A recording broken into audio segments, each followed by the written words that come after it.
Yeah, I said at the beginning of this show, no more Jags talk, and look what happened. Yeah, My phone cuts out. So clearly, exactly. clearly, the football gods want no more Jacksonville Jaguars talk this week on the show. Yeah.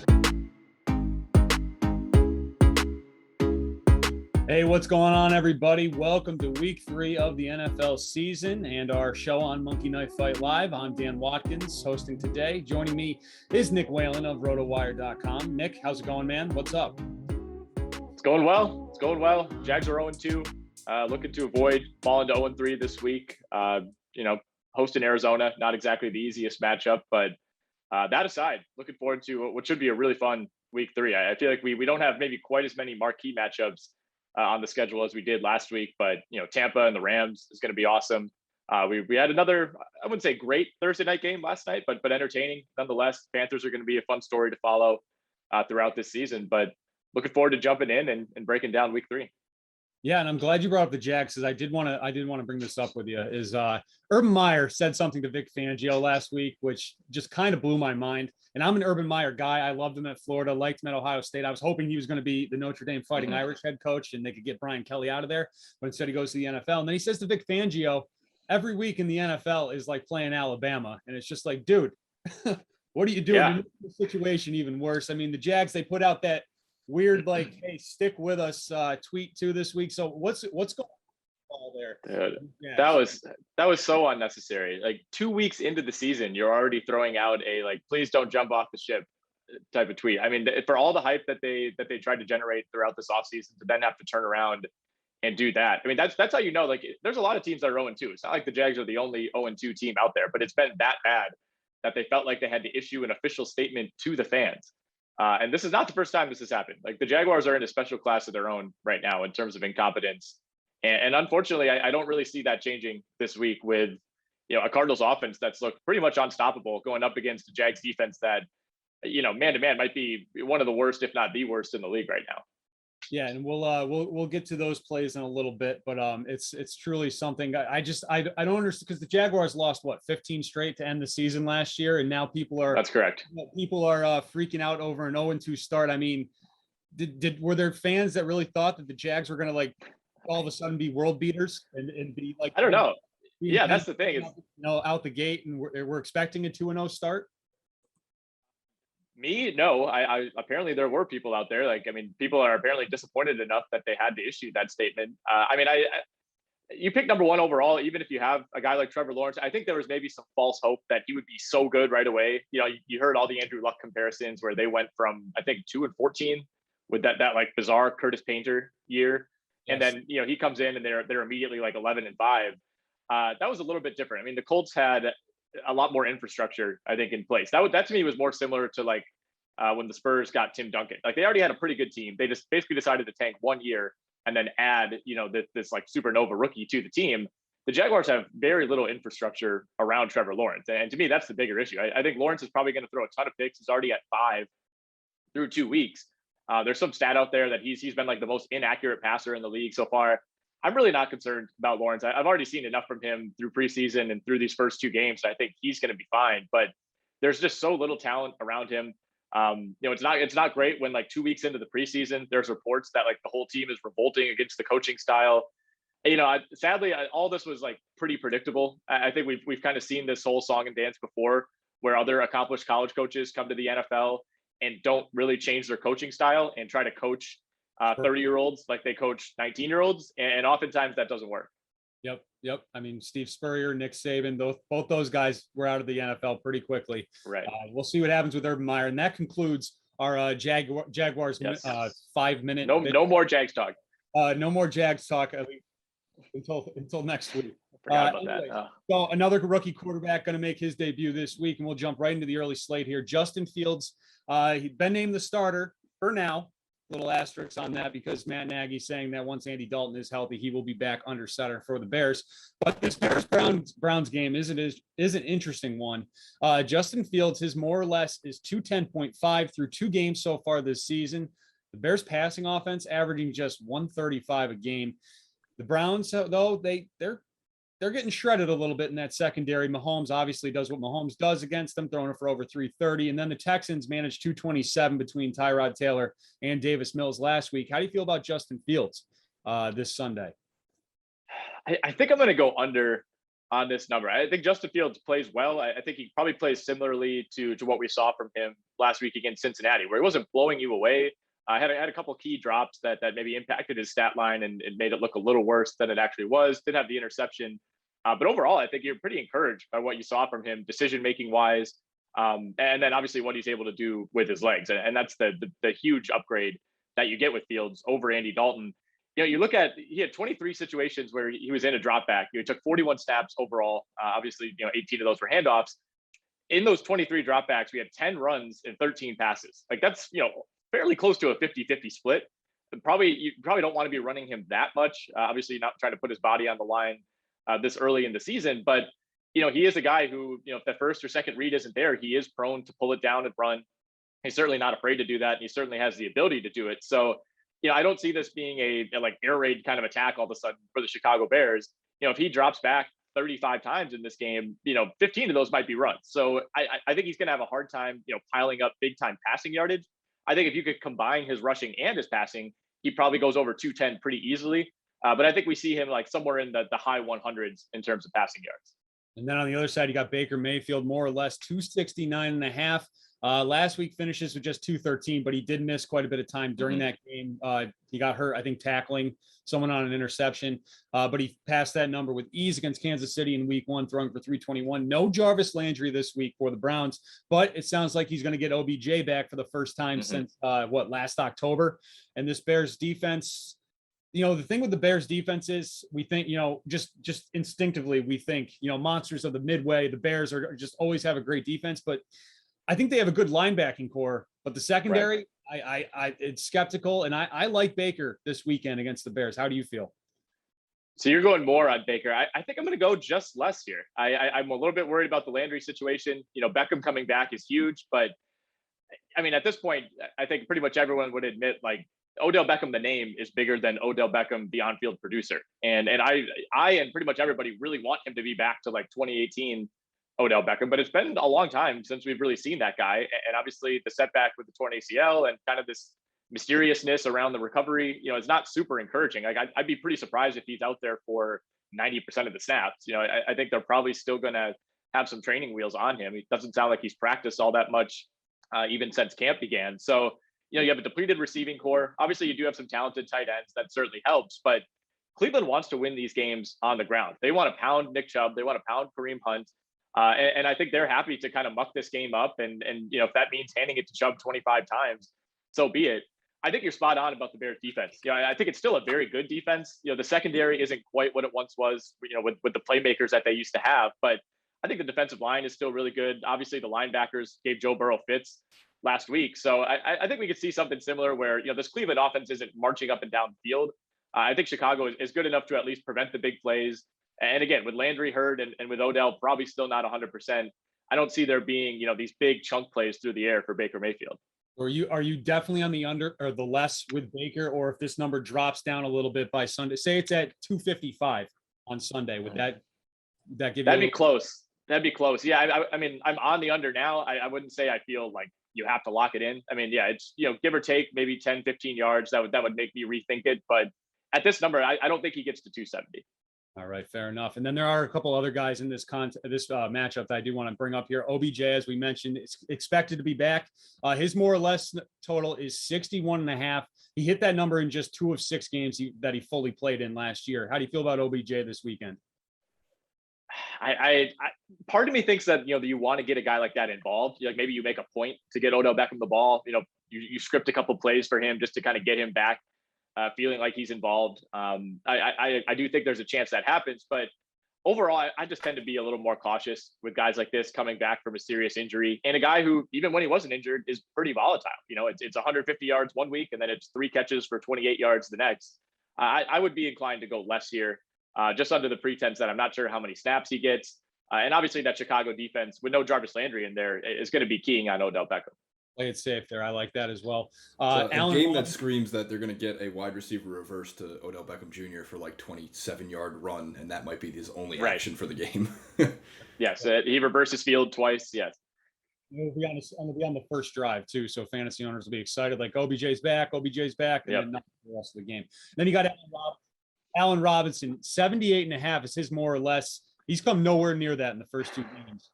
So far. I mean, the big thing about A-Rob throughout his career was he's quarterback proof, right? I mean, so many years on your Jacksonville Jaguars, and he was putting up monster numbers. Goes to Chicago, doesn't matter who's throwing him the ball, he's been putting up numbers. But so far this year, yardage outputs of just 35 and 24 in those 2 games. Are you in on Robinson, or do you want to wait and see what happens this week and play it safe?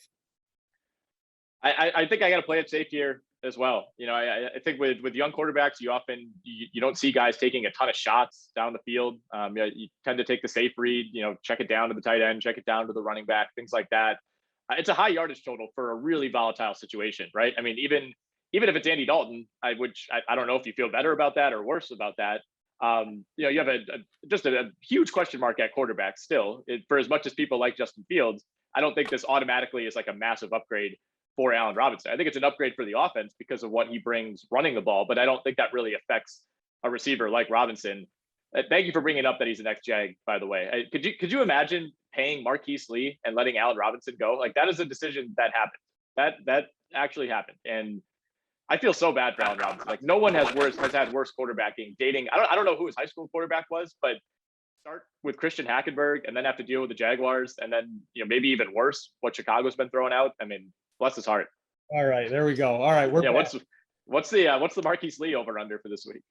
Yeah, I said at the beginning of this show, no more Jags talk, and look what happened. My phone cuts out. So clearly the football gods want no more Jacksonville Jaguars talk this week on the show. Yeah. There is an exciting running back matchup though in this Cleveland-Chicago game. Nick Chubb, as you brought up, seems like they're going to want to feed him the ball quite a bit. His more or less number is 81.5. He's hit that in both weeks so far this season. The Bears giving up about 71 rush yards per game, but they did hold Joe Mixon in check last week to just 69 yards on 20 carries. How do you feel about Nick Chubb this week? I really like Nick Chubb. He's one of my favorite running backs in the league. And I think last week we kind of saw some of the big play potential that you don't necessarily think of with Nick Chubb. I mean, when you compare him to some of the other, kind of lighter, more light on their feet type of backs in the league that are breaking off these long runs, Chubb is more between the tackles. He's going to plow through you. He's going to be the goal line guy. But he had some long breakaway runs in that game. And I think he can take advantage. I think he's one of the safer plays week to week. Maybe doesn't have quite the monster upside of Derrick Henry or Dalvin Cook or Alvin Kamara when they're healthy. But I think he is like the steadiest, like one of the highest floor running backs in the league. I like that as well. And then you got David Montgomery, another guy who I think is he's coming out. He's kind of like he's approaching that very solid tier of running backs, that solid mid-tier, upper mid-tier when it comes to fantasy purposes. His more or less this week, 68.5. He hit that with ease week 1. Last week, just 20 carries, 61 yards against the Bengals. Kind of so there. But he also hit that number in 6 straight to end the regular season last year. How do you feel about Montgomery this week?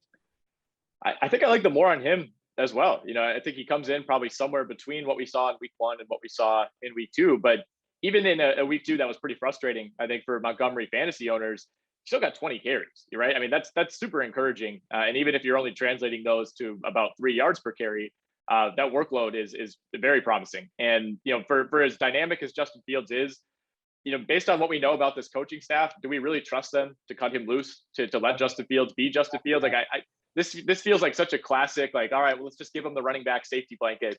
And even if that means Montgomery is plunging into the Cleveland Browns defensive line, for a 3-yard gain every time, I think the Bears are kind of happy to ease Justin Fields into this. So I think this is another high workload day for David Montgomery. And I don't think he gets to 100 yards, but yeah, I think he can clear 70, 80, somewhere in that range. Yeah, first career start, rookie quarterback. Gotta love playing the running back in that matchup more. So I'm going more there on Montgomery as well.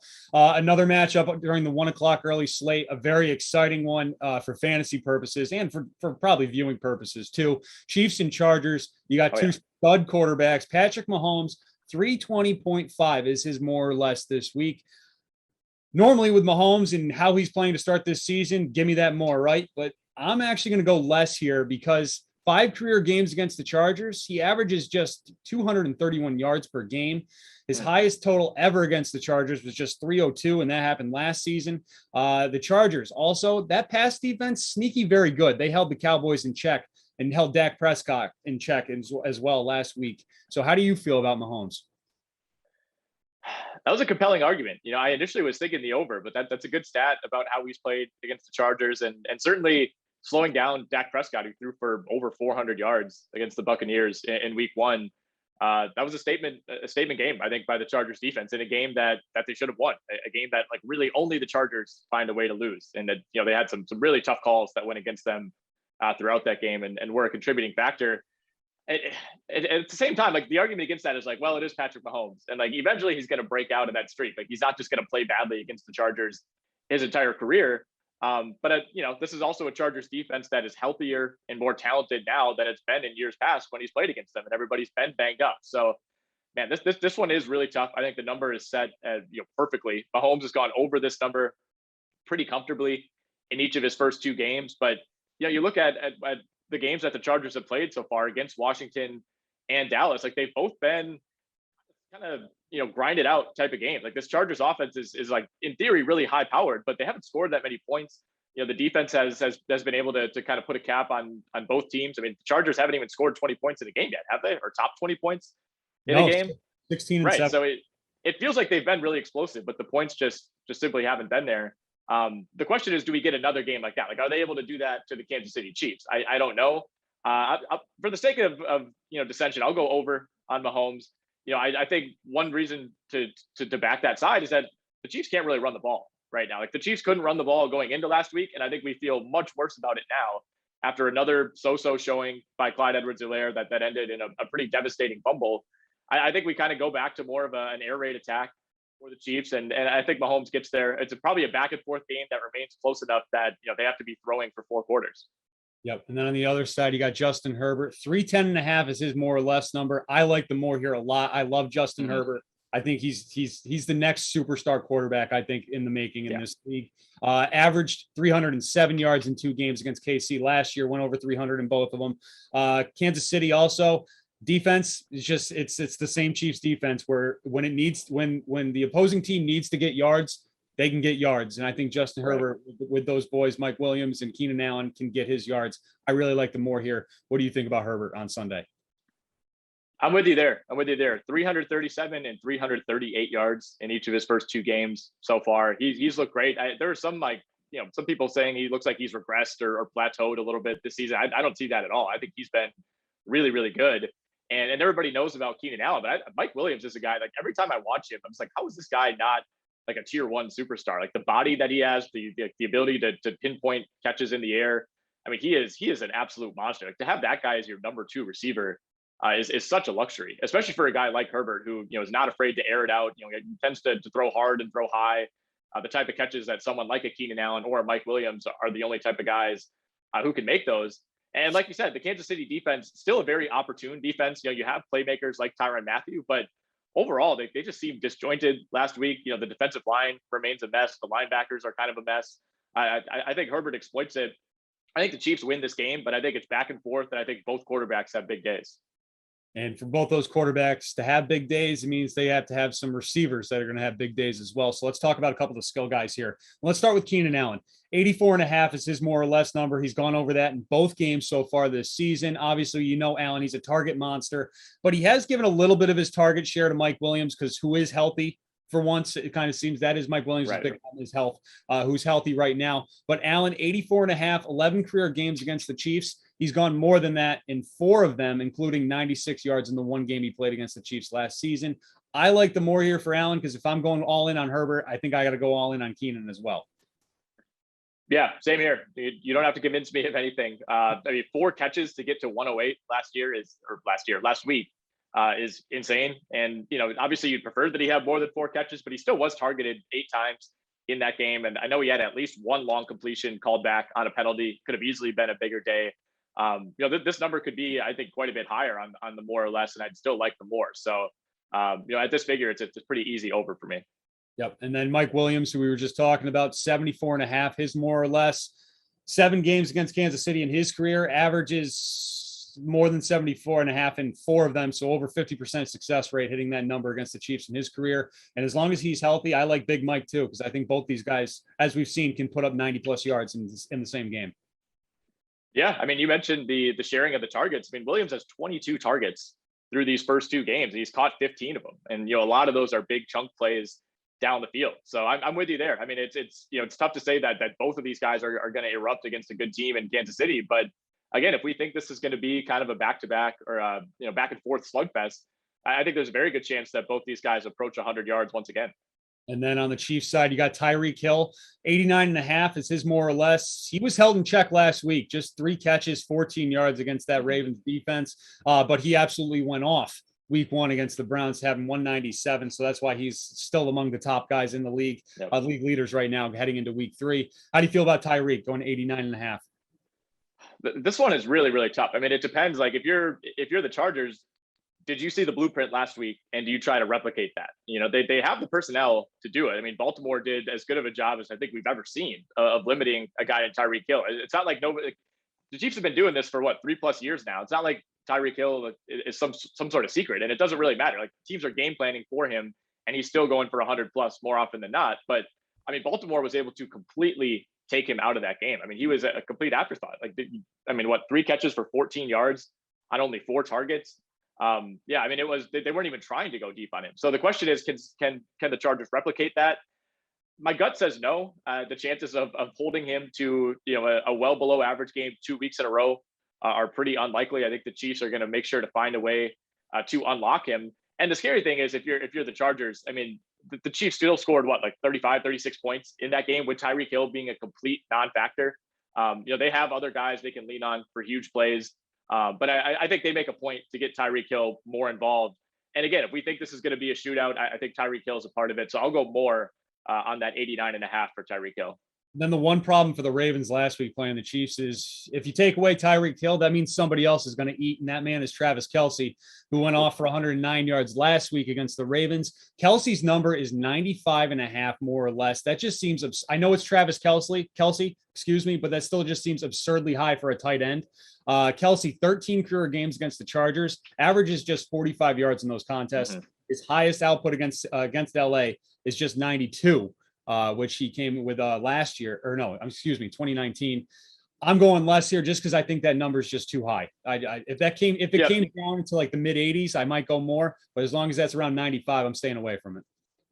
Same here. That's a little too high. It feels maybe a little overreactionary to what we saw from Kelce last week. And I mean, you have to keep in mind, a huge chunk of his, 109 yards last week. A huge chunk of that came on that, that short catch that he broke 50 tackles on his way to the end zone.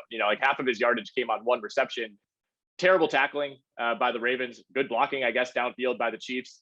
I don't think we see a massive chunk play like that again. I think I would rather almost go more on 1.5 touchdown catches for Travis Kelce than I would on this yardage number.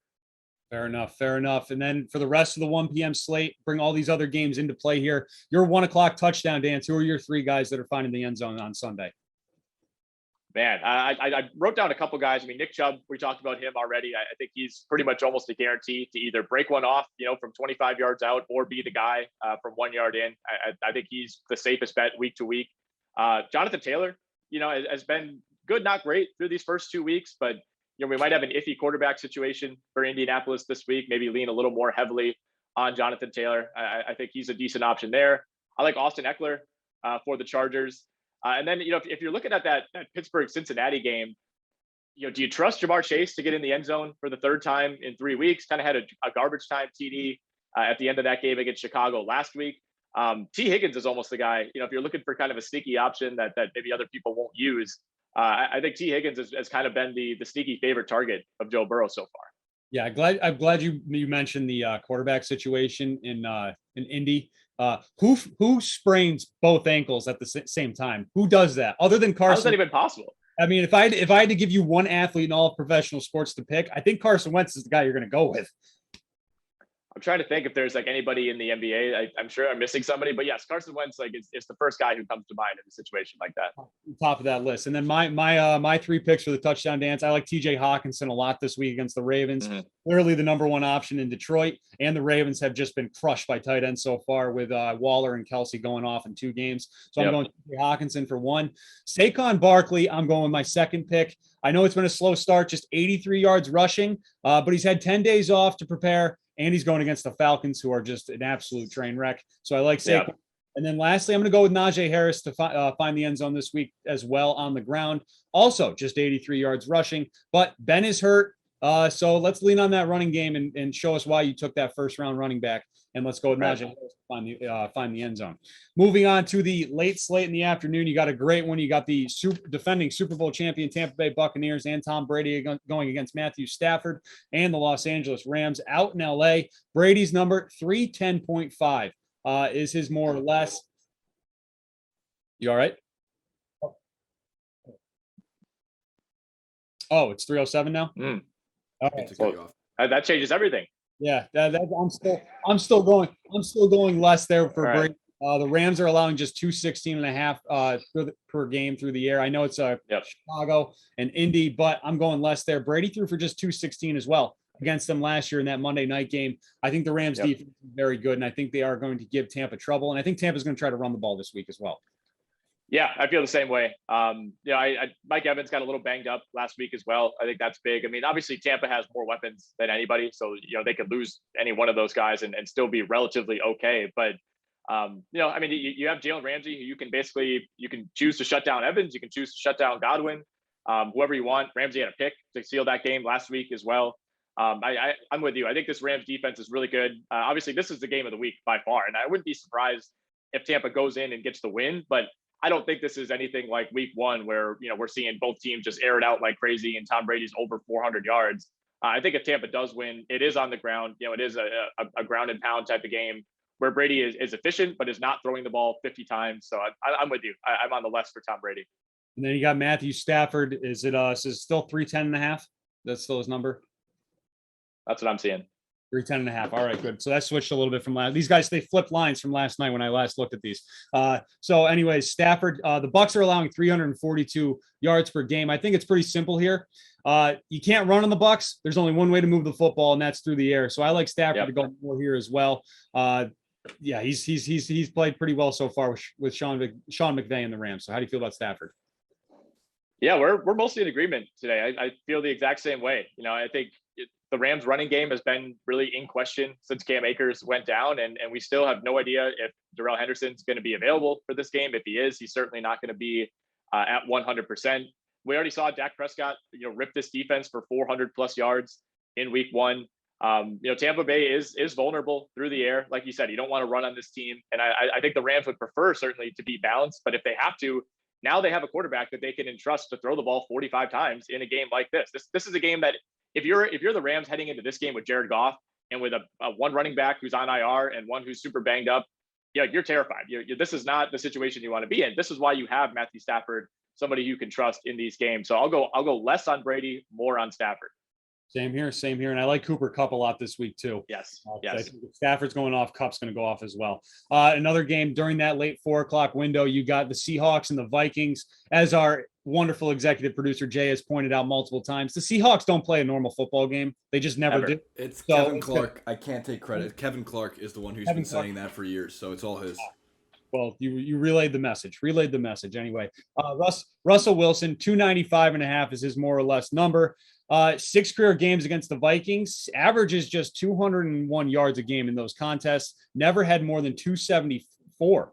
And he also had just 217 last year against the Vikings. So the Vikings have seemed to figure out Russell Wilson in their history. How do you feel about Russ, who has been cooking so far this season? He has been cooking. We saw yet another bizarre game last week where for 80% of that game against the Titans, it felt like the Seahawks were going to run away with it and win comfortably. I was already counting that as a win in my pick'em league. And of course they found a way to lose it in OT.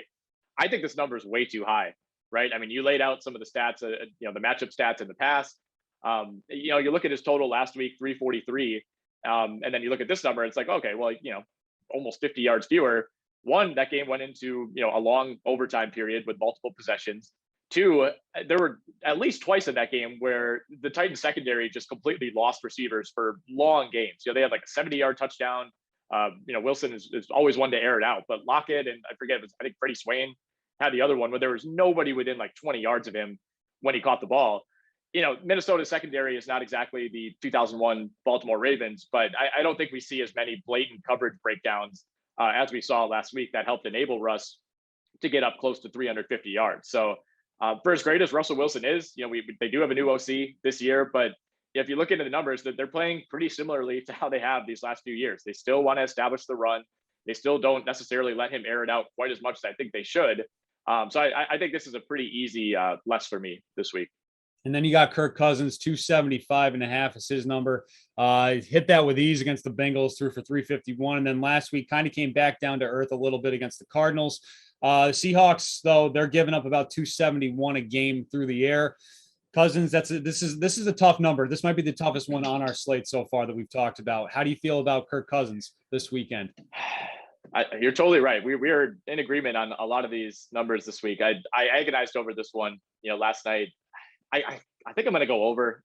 This is probably a soundbite that Jason's going to want to save when Kirk Cousins goes like 13 for 37 for 150 yards and 3 picks. But I'm going to go over. I mean, I think Dalvin Cook is banged up. Like there was a weird quote from Mike Zimmer the other day where it's like Dalvin Cook is like clearly injured. He's like, well, he's going to play. Too bad. I don't know if that's going to go well. I mean, if he gets hurt, like then what's your other option? I mean, you're going to pound Alexander Madison. I think this could turn into a game where Kirk Cousins has to throw the ball. I mean, he threw it 49 times week one. We've already seen it this year. I think this game could be reminiscent of that, where but I mean, Minnesota is desperate to get a win in this game, and obviously Seattle wants to avoid falling to 1-2. But I think if you're Minnesota, you're not holding anything back. You have 2 stud receivers. For as dangerous as it is to back Kirk Cousins week to week, I think this number is just low enough that I'm comfortable going more. All right, fair enough. And then the 4:00 late slate touchdown dance. Who are your 3 guys getting into the end zone Sunday late afternoon? Well, you mentioned Cooper Kupp. I think he's virtually a lock at this point. Tyler Lockett for Seattle. Kupp and Lockett are along with Terry McLaurin. Those are the 3 guys that I think are just like so ridiculously underrated every single year. And just week in, week out, they produce whenever they're healthy. So Kupp and Lockett, I like at receiver. I think Darren Waller against that Miami Dolphins defense that looked extremely vulnerable last week against Buffalo. And then, if you really want a wild card, Alexander Madison, who I mentioned, I mean, I think there's a good chance Dalvin Cook either is not himself or doesn't make it through this game. And Alexander Madison is a guy who could kind of vulture one. And in the early slate, by the way, we didn't even touch on like any Cardinals receiver or running back against this Jaguars defense is almost a lock. So DeAndre Hopkins, I would be remiss if I didn't bring that up. Like he should be one of your guys in the early slate. All right, fair enough. And then my 3, I'm going with either, depending on Dalvin Cook's situation. He's missed 2 practices so far this week. At the time we're recording this, they haven't taken the practice field yet on Friday, so we don't know. But whichever Vikings running back is going, I'm plugging in as one of my guys. So either Cook or Madison. Kenyon Drake, I love the revenge factor here on this game, playing the Dolphins and the team that traded him. So and it looks like no Josh Jacobs again as well. So that means a good workload for Kenyon Drake. So I like him to find the end zone. And then lastly, got to go with my guy Gronk.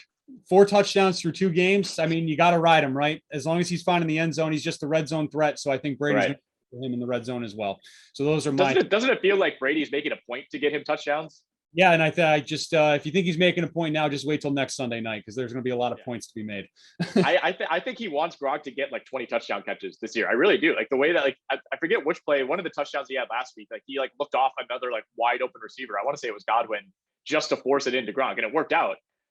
But it was reminiscent of that Rodgers play on Monday night where he had like Allen Lazard running wide open for a first down and instead went for like the home run ball to Tunyon, which again worked out. You can do that when you're Brady or Rodgers. But there's something going on. I think he's trying to. It's like playing Madden when you want to make sure all of your players like get first team all pro. Yeah, he is. I think they're trying to send a message. Tinfoil hat time on MJF Live. I think they're trying to send a message to someone in Foxborough ahead of next week. I agree. So we'll talk about that next week.